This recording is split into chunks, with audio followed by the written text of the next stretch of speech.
Les gardes-frontières albanais surveillent les montagnes environnantes pour éviter des traversées illégales.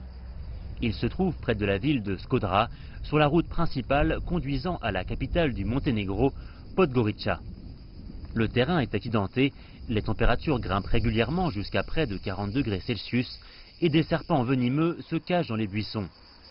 Mais rien de tout cela n'est apparemment suffisant pour dissuader les milliers de personnes qui veulent à tout prix atteindre l'Union européenne.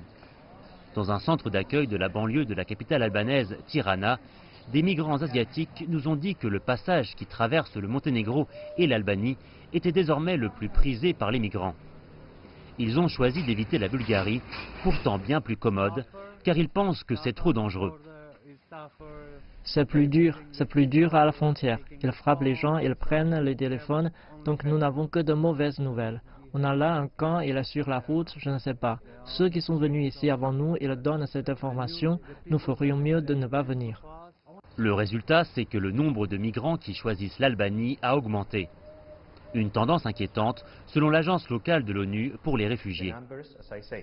Les chiffres, comme je l'ai dit, ont augmenté par rapport à l'année dernière. Ils sont 3 fois plus importants que pour l'ensemble de l'année dernière. Donc nous ne minimisons pas le phénomène. Mais c'est le 5e mois qui connaît une relative stabilité. Donc en janvier, février et mars, on a connu une croissance exponentielle. Mais que se passera-t-il si ces chiffres continuent à grandir dans les mêmes proportions? Bien que les autorités semblent avoir contrôlé la situation à un certain point, elles savent que cette situation pourrait se dégrader à n'importe quel moment. En effet, cela fait peu de temps que l'Albanie est considérée comme un point de passage potentiel pour les migrants vers l'Union européenne. Le gouvernement fait donc tout ce qu'il peut pour faire face à toute éventualité.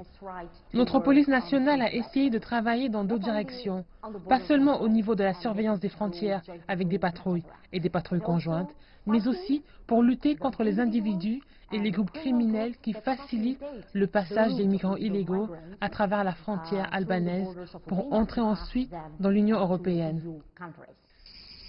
Rien que pour la première moitié de cette année, la police albanaise a déjà arrêté 24 passeurs.